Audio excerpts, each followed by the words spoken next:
What's up, everyone? It's your boy Raji, and today we are looking at Group G of the World Cup featuring Belgium, Egypt, Iran, and New Zealand.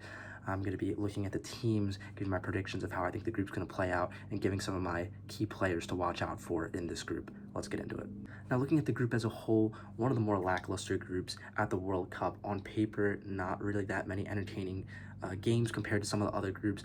Obviously, still have teams like Belgium in there. The golden generation is back again, but again, not the other teams.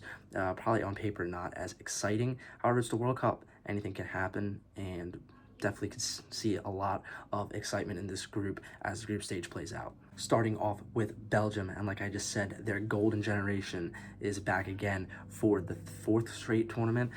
We've been talking about this golden generation since 2014, and now we're looking at the golden generation being 33 to 35 years old. It's coming to an end. However, they have been blessed with this Group G. This is a group that they're heavily favored to win, and they really should win coming out of this group. I'll start with the midfield. Yuri Tielemans and Onana, they both played at Aston Villa, won the Europa League there. They're going to be huge with the chemistry there. Kevin De Bruyne, even though he's up there in age, playing in Italy now, still one of the most creative midfielders at the tournament. On the attack, Jeremy Doku, the most important player for Belgium at this tournament. If Jeremy Doku can show up, Belgium will easily make it out of this group and possibly go even deeper. They've also got Leandro Trossard, just won the Premier League with Arsenal. They'll be looking to him. De Catalara, Atalanta player. He's been looking like he's playing the number 9. If he can show up too, this attack is not bad. The biggest problem for Belgium will be their defense, though. Obviously, not talking about Thibaut Courtois, legendary goalkeeper. Don't really have worries about him showing up. But the defense, the back four, it is not that sound. No really, they have pieces, but no big name guys, dependable guys you can look for and say this guy's going to really hold it down. You've got guys like Debas, Diatta, De Kuyper, Meunier, Castagna. They have players back there, but none of those guys really, how well did they gel together in the back four? I mean, he's got Sporting, Frankfurt, Lille, Fulham. A lot of these guys are coming from all over the place, don't really play again a lot together, and they're not big names. I don't know how good this Belgium defense can be, and maybe that's not going to be important in the group stage, but definitely down the stages in the knockout rounds, that's when we're really going to have to see how good this Belgium defense can be. Next up, we've got Egypt, and they had a great AFCON campaign, making it all the way to the semifinals where they lost to Senegal. However, much like it was in AFCON, it's going to have to be the same with the World Cup. Omar Marmoush and Mo Salah. They're two stars, the two guys that Egypt is looking to really contribute on the attack. They're going to have to show up on the score sheet. They're going to have to make the passes. They're going to have to create the plays. Really going to have to drive that Egypt attack.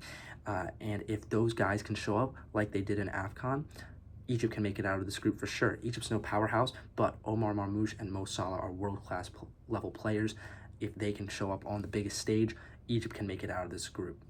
Next up, we've got Iran, and this squad is really going to struggle in this group. I feel like their biggest, most high-profile player, Mehdi Taremi from out of Olympiacos, they're obviously going to be relying heavily on him, but this is not a roster that I think is going to be able to compete at this World Cup, and even in an easier group like this one, I still think they will struggle to come out of this group. Egypt is going to be a tough game for them. New Zealand is going to be a tough game. Belgium, I don't think they even stand a chance against. I don't really see Iran doing too much at this tournament in the group stage. Finally, we've got New Zealand, and of course, the GOAT, Tim Payne. What is he at now? Almost 5 million? Over 5 million followers from 4,000? I mean, that's insane. After that content creator, the Argentinian, pegged him as the main character at this World Cup, I think all eyes are going to be on New Zealand and Tim Payne now. And hold on, let's not act like Tim Payne is some scrub. He's been a baller for Wellington Phoenix. But in all seriousness, this New Zealand team is going to have to grind to get out of this group. They also have Chris Wood. Chris Wood from Nottingham Forest, 20-goal season at the Premier League the year prior. This season, very underwhelming, only 3. Regardless, if New Zealand wants out of this group, Chris Wood will have to show up, and he's going to have to get scoring for New Zealand if they want a chance out of this group. Other than that, it's a pretty lackluster group, and I don't really see them making too much of a deep run, even if they do make it out of this group in 3rd place, maybe 2nd. But Tim Payne, we will be looking for you, and we'll be watching him. All right, looking at the whole slate for Group G, like I said earlier, on paper, not really a lot of the most exciting games at this tournament. I think the most important game and the most exciting one is the first game of this group on Monday, June 15th, Belgium versus Egypt. I think if Belgium can get past Egypt, they probably win this group with 9 points. Egypt is really going to have to be looking towards Iran and New Zealand. I think they can easily get 3 to 6 points between those two teams.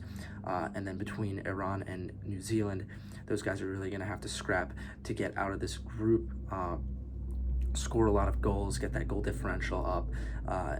But again, when looking at this group, there's not too many games that are really eye-popping that you're really going to want to sit down and watch. I'm going to be watching every game, of course, but not the most exciting group.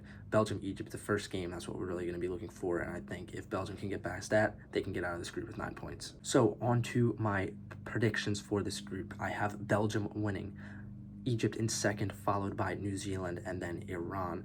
Like I've been mentioning throughout this video, I think Belgium has been blessed with this group, even though their golden generation is on their 4th World Cup, 2014, 2018, 2022. Yep, their 4th World Cup.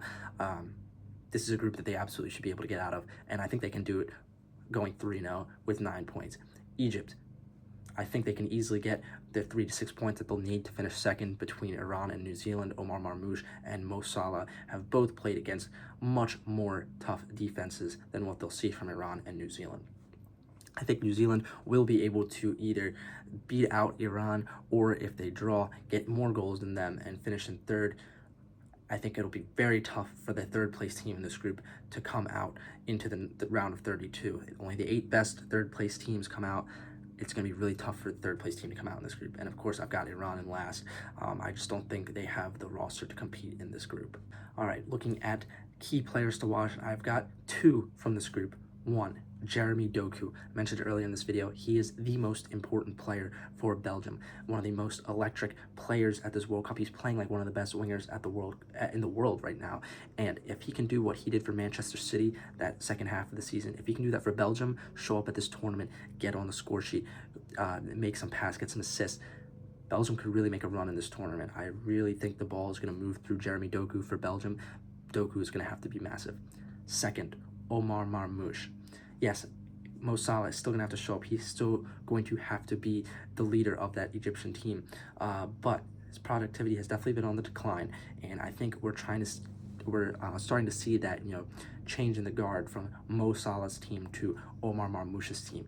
Marmoush is going to have to take the brunt of the load here. He's really going to have to show up on the score sheet. He's really going to have to carry this Egypt squad through the group stage. And if Omar Marmoush can show up, much like him and Salah did at AFCON, they can go far out of this group.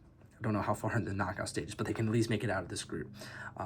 Omar Marmoush, also a great bet for top scorer out of this group. Jeremy Doku and Omar Marmoush are my 2 guys to watch. All right, those are my predictions for Group G at the World Cup. Let me know what you guys think of my predictions down below. Is Belgium's team still golden? Is this still the golden generation? I didn't even know a golden generation could last for 4 World Cups. We'll see, though. They should be able to make it out of this group.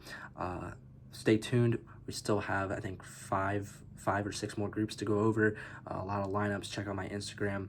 Check out my TikTok. We've got a lot of content for the World Cup coming. Thanks for watching.